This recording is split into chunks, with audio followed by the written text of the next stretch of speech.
T'es-tu déjà demandé comment tu réagirais si tu savais que tu allais tout perdre? À 600 ans, Noé sentait le poids de l'âge. En observant le ciel sombre, il pensait que sa fin était proche. Le monde autour de lui s'était totalement corrompu, submergé par le mal et la violence. Dieu, las de la corruption humaine, regrettait de les avoir créés et décida de mettre fin à toute vie sur terre. Mais soudain, la voix puissante de Dieu brisa le silence et dit « Noé, construis une arche, car je vais envoyer sur la terre un déluge qui détruira tout ce qui vit sous le ciel. » Noé obéit immédiatement, mais ce ne fut pas facile. Sa famille doutait de lui et murmurait dans son dos. « Est-il fou? Une arche en pleine terre ferme ?» chuchotaient ses enfants. Ses voisins riaient aux éclats chaque fois qu'il passait devant son terrain. « Regardez le vieux fou qui construit un bateau dans le désert !» criant-il moqueusement. « Serais-tu prêt à être rejeté pour défendre ce que tu crois juste ?» Malgré l'incrédulité et les moqueries, Noé persévéra.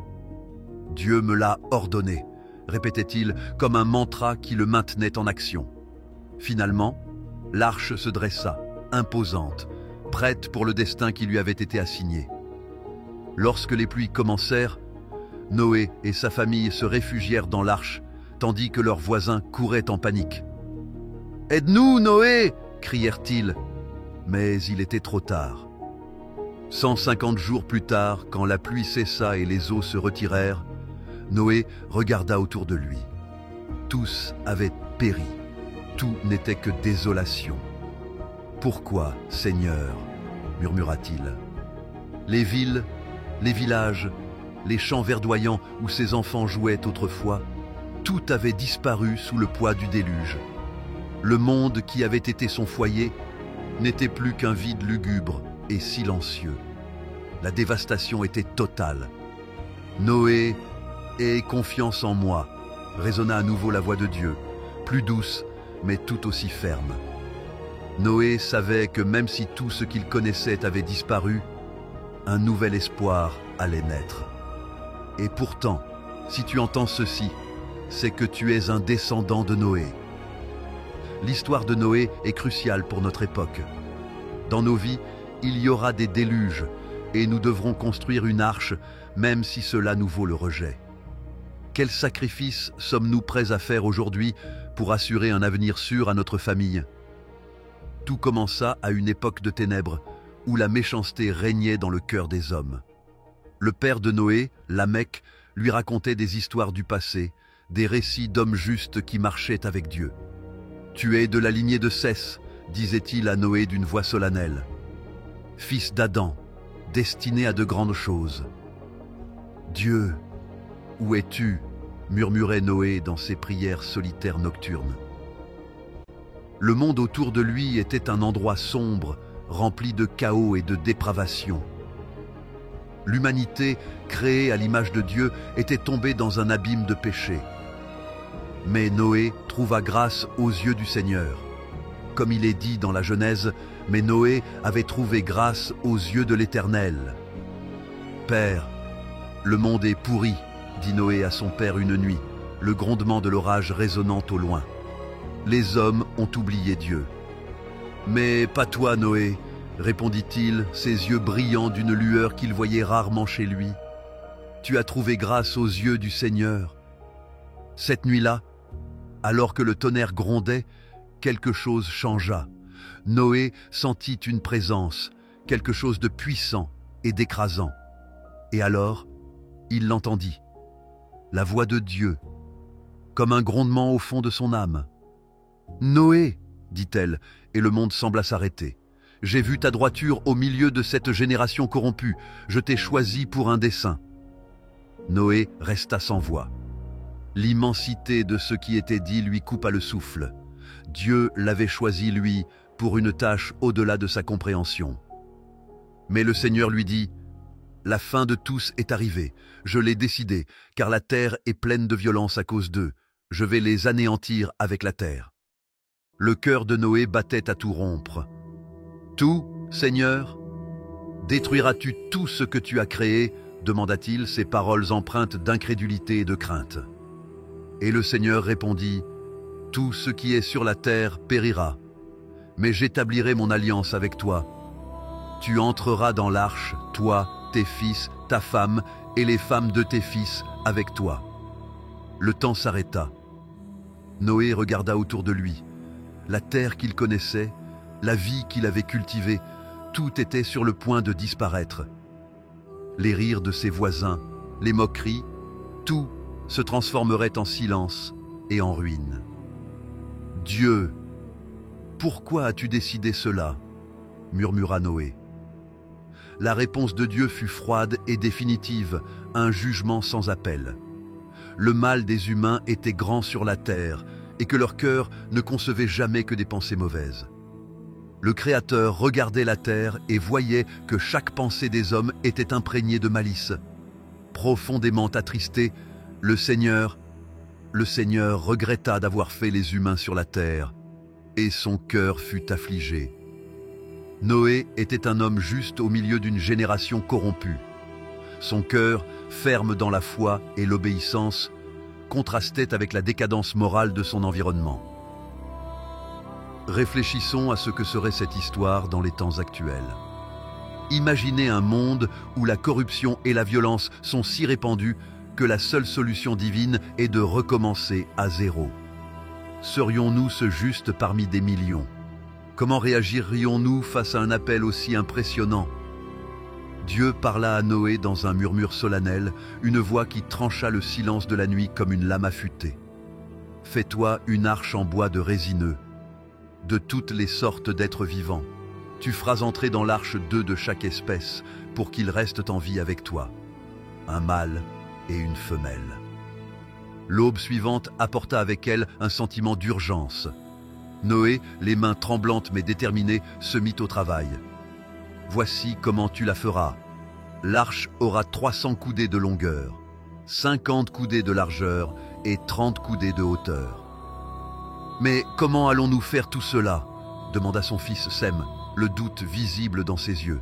« Aie confiance en l'Éternel, » répondit Noé avec fermeté. « Il nous a donné les instructions, et il nous donnera la force de les accomplir. » La construction commença, et avec elle, le premier coup de marteau résonna comme un tonnerre dans la vallée. Les planches de bois de gopher s'alignèrent une à une, et l'arche commença à prendre forme sous le soleil implacable. Les voisins de Noé, toujours curieux, commencèrent à se rassembler. « Quelle est cette folie que tu construis, Noé ?» se moquaient-ils, leur rire empli de mépris. « Ce n'est pas de la folie !» répliqua Noé, sa voix claire et assurée, « c'est de l'obéissance. » Les jours se transformèrent en semaines et les semaines en mois. Chaque journée était un marathon d'efforts physiques et mentaux. La tension était palpable. Le temps semblait s'écouler plus vite qu'il ne pouvait travailler. Noé rappela à sa famille les instructions du Seigneur. « Tu feras à l'arche une ouverture d'une coudée, disposée tout en haut. Tu placeras la porte de l'arche sur le côté. Tu feras un étage inférieur, un deuxième et un troisième. » Au milieu de la construction, des moments de haute tension surgirent. Un après-midi, alors qu'il fixait une poutre cruciale, le vent se leva soudainement, menaçant de tout détruire. « Vite! Tenez-la !» cria Noé, et ses fils accoururent pour l'aider. La sueur ruisselait sur leur front tandis qu'ils luttaient contre les éléments, le bois gémissant sous la pression. Dans un moment d'accalmie, Noé et sa femme s'arrêtèrent pour contempler leur ouvrage. « Crois-tu vraiment que cela fonctionnera ?» s'inquiéta-t-elle, l'anxiété perceptible dans sa voix. « C'est la volonté de Dieu, » répondit Noé, avec une sérénité que seule la vraie foi peut procurer. « Et dans sa volonté, nous trouvons notre espoir. » Dans les derniers jours de la construction, la tension atteignit son paroxysme. Les nuages commencèrent à s'amonceler à l'horizon, rappel constant de l'imminence de la tempête. « Nous devons nous hâter, » dit Noé, et sa famille redoubla d'efforts, le martèlement et le sciage résonnant en une symphonie d'espoir et de désespoir. L'arche enfin achevée, Noé s'arrêta pour contempler son œuvre. Un mélange de soulagement et de crainte emplissait son cœur. « Le temps presse », dit-il d'une voix basse mais ferme. « Il est temps de rassembler les animaux et de nous préparer à ce qui vient. » Ainsi, au milieu d'un ciel de plus en plus menaçant, l'arche se dressait tel un phare de salut, témoignage de la foi et de l'obéissance d'un homme juste au sein d'une génération corrompue. Alors que les premières gouttes de pluie tombaient, Noé savait qu'il avait accompli le mandat divin. La véritable épreuve, cependant, ne faisait que commencer. « Rassemblez les animaux », ordonna Noé à ses fils d'une voix ferme. « De toutes les bêtes pures, prends 7 couples, le mâle et sa femelle. Des bêtes qui ne sont pas pures, un couple, le mâle et sa femelle. » Le temps pressait et chaque seconde comptait. L'image des eaux montant rapidement dans ses rêves nocturnes le maintenait en alerte et concentré. La collecte commença à l'aube. La scène était surréaliste, digne d'une fresque épique. Des confins les plus reculés de la terre, les animaux commencèrent à arriver. « Comment est-ce possible ?» s'interrogeait Sem, observant avec stupéfaction. Éléphants, lions, cerfs et oiseaux de toutes couleurs et tailles convergeaient vers un même point, comme guidés par une force invisible. « C'est la main de Dieu », répondit Noé, les yeux emplis de détermination. « Il a ordonné qu'il en soit ainsi. » L'atmosphère était chargée de tension et d'urgence. La synchronisation était parfaite, mais le défi était de garder son calme au milieu du chaos. « Vite, par ici !» cria Cham, aidant à guider un couple de girafes vers l'arche. Soudain, un rugissement retentit. Les lions, majestueux et redoutables, apparurent à l'horizon. « Papa, que fait-on d'eux » demanda Japhet, la peur évidente dans sa voix.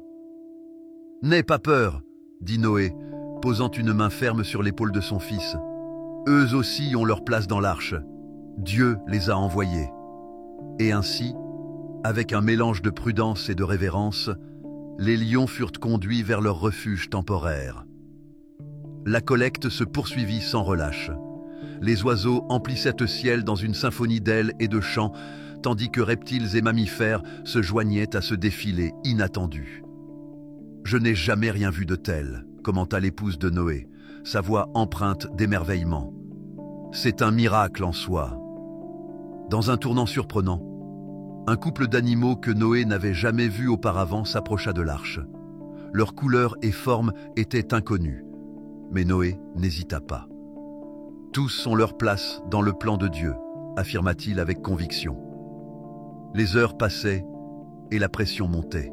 « Il n'y a pas de temps à perdre », pressa Noé sa famille. « Les pluies approchent. » L'arche presque pleine, Noé s'arrêta un instant pour contempler le fruit de son labeur. L'ampleur de la tâche accomplie lui coupa le souffle. « Ce n'est que le début », murmura-t-il pour lui-même, conscient que le véritable défi restait à venir. Le dernier couple d'animaux monta dans l'arche. Le ciel, désormais couvert de nuages menaçants, présageait la tempête imminente. « Nous avons fait notre part », dit Noé à sa famille, sa voix résonnant dans le silence qui suivit. « Maintenant, nous nous en remettons à Dieu. »« Papa, les premières gouttes tombent !» s'écria Japhet, regardant le ciel avec des yeux emplis de crainte. La panique se répandait non seulement parmi les animaux, mais aussi au sein de la famille. « Tout le monde à l'intérieur !» ordonna Noé, sa voix tranchant le chaos comme un couteau. La famille entra dans l'arche, chacun jetant un dernier regard au monde qu'ils laissaient derrière eux. Soudain, les portes de l'arche commencèrent à se fermer. Un vent violent se leva, et la pluie se mit à tomber avec fureur. Les gouttes se transformèrent en torrents en quelques secondes. « C'est maintenant ou jamais !» s'exclama Sem, aidant à fermer les portes tandis que l'eau commençait à monter rapidement. Le bruit de l'eau frappant l'arche était assourdissant. « Nous, ici, enfermés dans cette arche, pensa Noé, sommes le dernier refuge de la vie sur terre. » C'était une pensée à la fois terrifiante et humiliante. « Nous sommes en sécurité ici, » dit Noé, prenant la main de sa femme alors que les portes se fermaient complètement. Le rugissement de la pluie s'intensifia et l'arche commença à tanguer. Le monde extérieur était un chaos de destruction, mais à l'intérieur de l'arche régnait un calme étrange, une paix forcée par la foi. « Papa, que va-t-il se passer maintenant ?» demanda Cham, sa voix pleine d'incertitude. « Maintenant, nous attendons, » répondit Noé, les yeux fixés sur l'obscurité extérieure. « Nous attendons et nous faisons confiance au Seigneur. Il nous a guidés jusqu'ici et il nous protégera. » Soudain, le sol trembla. « Les sources de l'abîme se sont ouvertes !» s'écria Sem, sa voix empreinte de stupeur et de crainte. Des profondeurs de la terre jaillirent des torrents d'eau qui se mêlèrent à la pluie torrentielle, créant un chaos d'éléments déchaînés. « Tout est en train d'être inondé !» s'exclama Cham, regardant par une fente et voyant l'eau monter rapidement, emportant tout sur son passage. Les montagnes et les vallées, les villes et les champs, tout sombrait sous les eaux implacables. L'arche, construite avec foi et obéissance, commença à flotter. « Nous nous élevons !» dit Japhet, sa voix mêlant peur et soulagement. L'imposante structure s'éleva au-dessus des eaux, se balançant doucement au début, mais bientôt secouée par les courants violents. À l'extérieur, le monde était englouti par le déluge. Les cris de désespoir de ceux qui n'avaient pas cru résonnaient au loin, bientôt étouffés par le rugissement des eaux. La vie hors de l'arche périssait rapidement, l'humanité emportée par la fureur du jugement divin. À l'intérieur de l'arche, l'atmosphère était tendue et chargée d'appréhension. « Dieu, protège-nous !» pria Noé, sa voix basse mais pleine de ferveur. Il savait que le destin de l'humanité reposait sur cette énorme structure de bois flottant sur un océan de destruction. Pendant 40 jours et 40 nuits, les pluies ne cessèrent point. Le déluge recouvrit toute la terre et les eaux s'élevèrent au-delà des plus hautes montagnes. « Le monde que nous connaissions a disparu », murmura l'épouse de Noé, les yeux emplis de larmes en se remémorant la vie avant la catastrophe. Noé, le regard ferme, répondit « Dieu nous a promis un nouveau départ. Nous devons garder la foi. » Ces paroles étaient une ancre au milieu de la tempête, un rappel de l'espoir qui subsistait. Les eaux continuaient de monter et l'arche était ballottée par les vagues. « Tenez bon !» cria Noé, alors qu'une vague particulièrement puissante frappait la structure. Les animaux à l'intérieur s'agitaient, leurs cris créant une cacophonie d'anxiété et de peur. Au milieu de ce chaos, il y eut des moments de calme inattendus. « Papa, regarde !»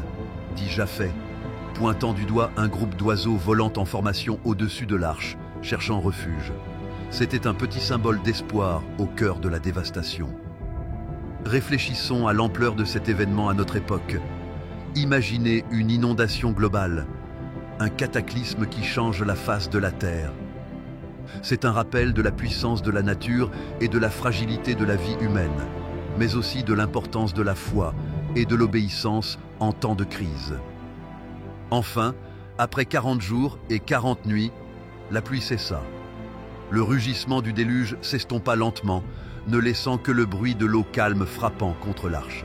« Dieu a tenu sa promesse », dit Noé, sa voix empreinte de gratitude et de révérence. « Maintenant, nous devons attendre que les eaux se retirent. » L'arche se balançait doucement sur l'immensité de l'océan sans fin. Pendant 150 jours, Noé et sa famille avaient été emportés par les eaux, attendant patiemment le moment de la rédemption. Un jour, alors que tout semblait immobile, ils ressentirent un choc sourd. « Nous nous sommes arrêtés », dit Noé, sa voix pleine de surprise et d'espoir. L'arche s'était échouée sur les montagnes d'Ararat. La tension à l'intérieur de l'arche était palpable. « Que faisons-nous maintenant ?» demanda Cham, l'incertitude évidente dans ses yeux. « Nous attendons », répondit Noé d'une voix ferme. « Mais nous devons aussi chercher des signes. » Sur ces mots, il ouvrit une petite fenêtre de l'arche et relâcha un corbeau. vole. Et dis-moi si la terre a séché, murmura-t-il, observant l'oiseau disparaître à l'horizon. Les jours passèrent, et le corbeau allait et venait, sans trouver d'endroit où se poser. Noé savait qu'il avait besoin d'une confirmation plus claire. Déterminé, il lâcha une colombe. « Va, et apporte-nous l'espoir », murmura-t-il, regardant l'oiseau s'élever dans le ciel. L'attente était angoissante. « Reviendra-t-elle » demanda Japhet, sa voix mêlant espoir et crainte. « Nous devons garder la foi », répondit Noé. Les heures se transformèrent en jours, l'incertitude gagnant tous les cœurs. Soudain, un battement d'ailes familier brisa le silence. La colombe revenait, mais le bec vide. La terre n'était pas encore prête. Noé soupira, mais ne perdit pas espoir. « Attendons une semaine de plus, » dit-il, résolu. « Dieu ne nous a pas abandonnés. » Une semaine plus tard, Noé relâcha la colombe. La tension dans l'arche était palpable, chaque membre de la famille observant avec des yeux anxieux. Des heures interminables s'écoulèrent jusqu'à ce qu'enfin, la colombe revienne. Cette fois, elle portait dans son bec une feuille d'olivier. « Regardez !» s'exclama Sem, mêlant soulagement et joie. « La terre s'assèche !» La feuille d'olivier était un symbole d'espoir et de renaissance. « Dieu a tenu sa promesse », dit Noé, la voix brisée par l'émotion. « Bientôt, nous pourrons sortir. » Imaginez l'espoir que nous ressentirions aujourd'hui en recevant un signe de vie après une catastrophe mondiale.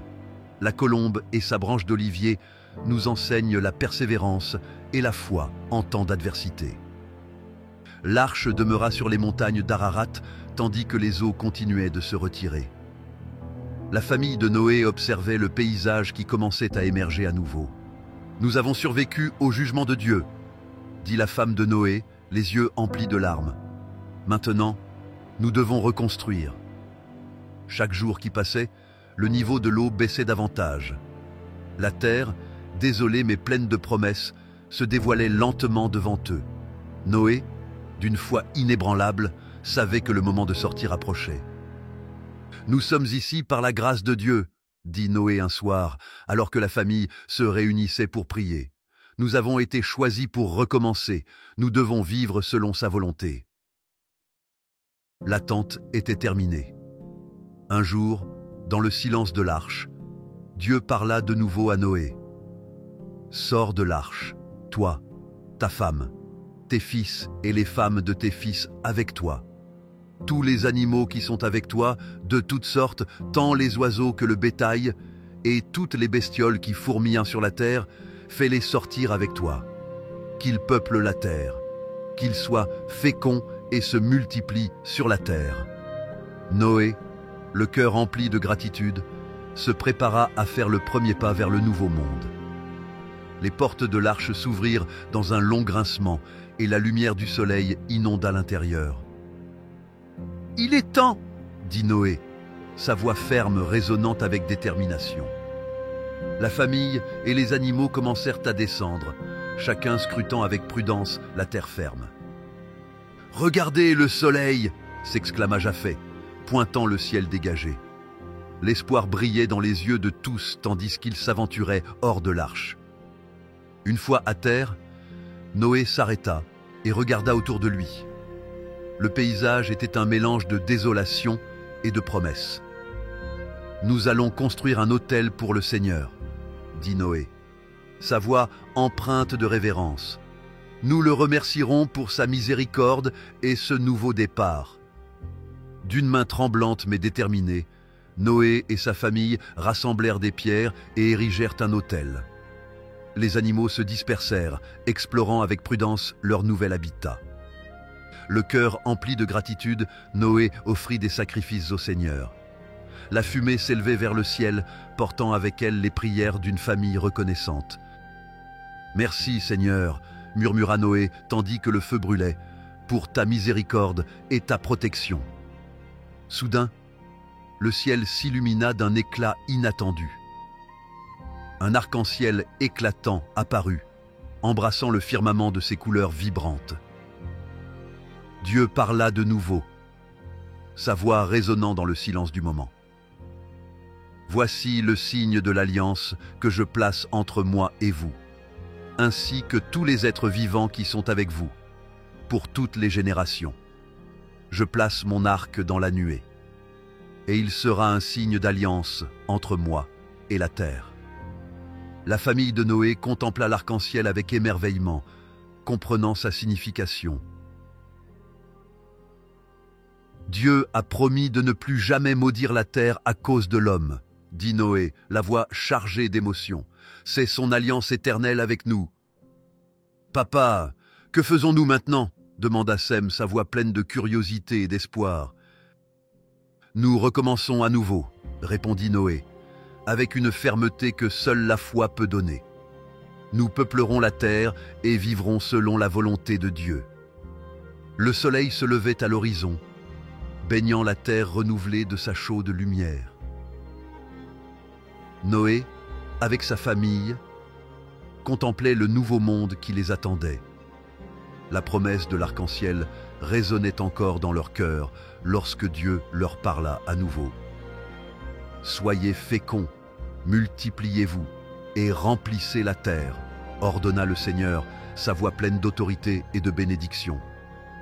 La famille de Noé, encore émerveillée par sa survie et ce nouveau départ, écoutait attentivement. « Voici, poursuivit Dieu, je vous donne toutes les bêtes de la terre, tous les oiseaux du ciel, tout ce qui se meut sur la terre, et tous les poissons de la mer. Ils sont remis entre vos mains. » C'était un moment de renouveau, un commandement pour recommencer. Dans un tournant surprenant, Dieu ajouta une nouvelle condition. « Tout ce qui fourmille et qui vit vous servira de nourriture. Comme les végétaux, je vous donne tout cela. Seulement, vous ne mangerez pas de chair avec sa vie, c'est-à-dire avec son sang. » La tension dans l'air était palpable, l'importance de cette nouvelle loi résonnait dans leur cœur. Dieu avait interdit de manger le sang des animaux. Noé, les yeux pleins de gratitude et de respect, acquiesça. « Nous obéirons à tes commandements, Seigneur, » répondit-il, sa voix ferme et résolue. Soudain, le ton de Dieu devint plus solennel. « De plus, je réclamerai votre sang pour votre vie. Je le réclamerai à tout animal. Et je réclamerai à chaque être humain la vie de l'homme qui est son frère. » proclama le Seigneur. La gravité de ces paroles tomba comme un poids sur eux. Qui verse le sang de l'homme, par l'homme son sang sera versé, car Dieu a fait l'homme à son image. La famille de Noé ressentit la responsabilité de cette nouvelle alliance. Et vous, soyez féconds et multipliez-vous. Peuplez la terre et multipliez-vous sur elle, réitéra Dieu, scellant son commandement par une promesse d'espoir et de fécondité. Alors, Dieu établit son alliance éternelle. Quant à moi, j'établis mon alliance avec vous et avec votre descendance après vous, avec tous les êtres vivants qui sont avec vous, tant les oiseaux que le bétail et tous les animaux sauvages, avec tous ceux qui sont sortis de l'arche, avec tous les animaux sauvages. La voix de Dieu résonna d'une promesse solennelle. J'établis mon alliance avec vous. Tous les êtres ne seront plus retranchés par les eaux du déluge, et il n'y aura plus de déluge pour anéantir la terre. C'était un moment de grande tension et de drame, une garantie divine que la catastrophe ne se reproduirait jamais. Dieu dit, « Voici le signe de l'alliance que je place entre moi et vous, ainsi que tous les êtres vivants qui sont avec vous, pour toutes les générations, pour toujours. Je place mon arc dans la nuée, et il sera un signe d'alliance entre moi et la terre. » L'arc-en-ciel, qui n'était auparavant qu'un phénomène naturel, devenait maintenant un symbole éternel de la promesse de Dieu. La famille de Noé, regardant le ciel avec émerveillement, comprit la profondeur de cette alliance. Quand j'aurai rassemblé des nuages au-dessus de la terre, l'arc apparaîtra dans la nuée. Et je me souviendrai de mon alliance entre moi et vous, ainsi que tous les êtres vivants. Et les eaux ne se transformeront plus en déluge pour anéantir tous les êtres. Dans l'air calme du matin, Dieu conclut: l'arc sera dans la nuée, et je le regarderai pour me souvenir de l'alliance perpétuelle entre Dieu et tous les êtres vivants qui sont sur la terre. C'était la clôture d'un chapitre rempli de promesses et d'un nouveau commencement. Noé, les larmes aux yeux, regarda sa famille, puis le ciel. Dieu a parlé et a fait alliance avec nous, dit-il, sa voix résonnant de gratitude et de révérence. Vivons selon sa volonté, nous souvenant toujours de sa promesse chaque fois que nous verrons son arc dans le ciel.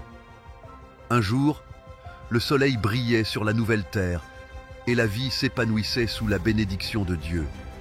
Noé, ayant accompli sa mission, décida de planter une vigne. Avec le temps, les vignes poussèrent et donnèrent du fruit. Et Noé, dans l'espoir de célébrer la nouvelle vie, fit du vin. Une nuit, après avoir travaillé dur, Noé but du fruit de sa vigne. Le vin, fort et enivrant, fit rapidement effet. Sans s'en rendre compte, Noé s'endormit dans sa tente, nu et exposé. Cham, l'un de ses fils, entra dans la tente et vit son père dans cet état. Au lieu de le couvrir et de respecter sa dignité, Cham sortit et se moqua de lui auprès de ses frères. « Venez voir le vieux Noé, il s'est enivré et il est nu !» dit Cham, sa voix pleine de mépris. Sem et Japheth, entendant les paroles de Cham, regardèrent leur frère avec désapprobation. « Ce n'est pas correct, » dit Sem sévèrement. Sans ajouter un mot, ils prirent une couverture, marchèrent à reculons pour ne pas voir la nudité de leur père et le couvrirent respectueusement. Le lendemain matin, Noé se réveilla. La gueule de bois n'était rien comparée à l'humiliation qu'il ressentit en apprenant ce qui s'était passé. « Cham, qu'as-tu fait ?» demanda-t-il, sa voix emplie de douleur et de déception. Cham, voyant la fureur dans les yeux de son père, resta silencieux. Noé, rempli de colère et de tristesse, prononça une malédiction. « Maudit soit Canaan, qu'il soit l'esclave des esclaves de ses frères. » La dureté de ses paroles résonna comme un tonnerre dans l'air calme du matin. Puis Noé se tourna vers Sem et Japheth qu'il avait couvert avec respect. Il dit encore: « Béni soit le Seigneur, le Dieu de Sem, et que Canaan soit son esclave. Que Dieu mette Japheth au large, qu'il demeure dans les tentes de Sem, et que Canaan soit son esclave. » Ces paroles, pleines de bénédictions et de promesses, restaurèrent un peu de la paix perdue. Noé, l'homme juste qui avait survécu au déluge, était aussi humain et vulnérable aux faiblesses. Cet épisode nous rappelle que même les plus justes peuvent chuter, mais il nous enseigne également l'importance du respect et de la dignité. La tension dans la famille de Noé était palpable. La trahison de Cham et la leçon apprise laissaient des cicatrices profondes dans ce nouveau monde. « Nous devons vivre avec honneur et respect », dit Noé à sa famille, ses paroles résonnant de la sagesse acquise par l'expérience. Dieu nous a donné une seconde chance, nous ne devons pas l'oublier. Ainsi, dans la fraîcheur du matin, la famille de Noé poursuivit sa vie, consciente des bénédictions et des malédictions qui l'entouraient. Le vin, qui avait été un symbole de célébration, devint une leçon amère d'humilité et de respect. Noé, regardant sa vigne, songea à l'avenir. « Nous avons été bénis et maudits », murmura-t-il pour lui-même. « C'est notre responsabilité de vivre selon la volonté de Dieu. » Et avec cette résolution, la famille de Noé s'apprêta à bâtir un monde qui honorerait les enseignements et les avertissements qu'ils avaient reçus. Le temps passa, et la nouvelle terre commença à se remplir de vie et d'activité. Noé, l'homme qui avait survécu au déluge, vit grandir ses enfants et petits-enfants dans un monde renouvelé. Ses trois fils, Sem, Cham et Japheth, devinrent les patriarches de nombreuses nations et leurs descendants se répandirent sur toute la terre. Sem, le fils béni par son père, devint l'ancêtre des Sémites, y compris les Hébreux. Sa lignée, porteuse de promesses et de bénédictions, s'étendit vers l'est et le sud, peuplant des terres lointaines et fondant des cités prospères. Cham, malgré la malédiction sur son fils Canaan, vit aussi sa descendance se multiplier. Ses enfants devinrent les pères de nombreuses nations africaines et asiatiques, s'étendant vers le sud-ouest. Bien que nous ayons été maudits, nous gardons notre force et notre volonté, disait souvent Cham, sa voix résonnant d'un mélange de défi et d'espoir. Japheth, le plus jeune, vit ses descendants se répandre vers le nord et l'ouest. Ses fils fondèrent les nations européennes et asiatiques, établissant des royaumes et des civilisations qui perdureraient à travers les siècles. Dieu a fait prospérer Japheth, proclama Noé, observant comment sa lignée grandissait et s'épanouissait. Les jours de Noé s'allongèrent dans la paix et la contemplation. Il vécut encore 350 ans après le déluge, atteignant l'âge incroyable de 950 ans. Chaque année qui passait, Noé méditait sur l'extraordinaire voyage qu'il avait vécu, de la construction de l'arche à la renaissance de la terre. « Dieu a été bon envers moi », murmurait-il, ses yeux emplis de sagesse et de gratitude. Un jour, entouré de sa famille, Noé sentit que son heure approchait. « J'ai vécu une vie bien remplie », dit-il à ses enfants et petits-enfants, sa voix douce mais claire. « Dieu m'a permis de voir le renouveau de la terre et la multiplication de ma lignée. Vivez avec justice et honorez son alliance. » Le cycle éternel de génération et de renouvellement était clairement présent dans l'esprit de Noé. « Mon héritage n'est pas seulement dans la chair, pensa-t-il, mais dans la foi que j'ai transmise à mes descendants. » Lorsque Noé rendit finalement son dernier souffle, sa famille l'entourait. « Un homme juste est mort, » dit Sem, ses paroles chargées d'émotion. « Mais son esprit et ses enseignements vivront à jamais. » L'impact de la vie de Noé se fit ressentir profondément dans chaque recoin de la terre. Ses descendants, conscients de la grande responsabilité qui leur incombait, se dispersèrent et prospérèrent, peuplant le monde avec la promesse d'un avenir meilleur. Le nom de Noé, l'homme juste qui marcha avec Dieu et survécut au déluge, résonna à travers les générations. Son héritage perdura non seulement à travers ses descendants, mais dans l'histoire de l'humanité. La foi, l'obéissance et l'espoir qu'il incarnait devinrent des phares pour ceux qui vinrent après lui, les guidant à travers les défis et les tribulations de la vie. Ainsi, la vie de Noé, marquée par des rebondissements surprenants et des moments de grande tension, prit fin. Mais son histoire, sa foi et son héritage continuèrent de vivre, remémorés et honorés par tous ceux qui vinrent après, dans un monde qui avait été purifié et renouvelé par le jugement et la miséricorde de Dieu. Ainsi s'achève l'histoire de Noé telle que racontée dans la Genèse, mais ne vous arrêtez pas là. Il vous faut maintenant remonter le temps jusqu'au premier chapitre de la Genèse, là où tout a commencé. L'origine de l'univers, la création de l'homme et de la femme, et le début d'un voyage spirituel qui a façonné l'humanité, le tout en incroyable 4K. Visionnez cette vidéo pour explorer les mystères de nos origines et comprendre le sens profond de notre existence.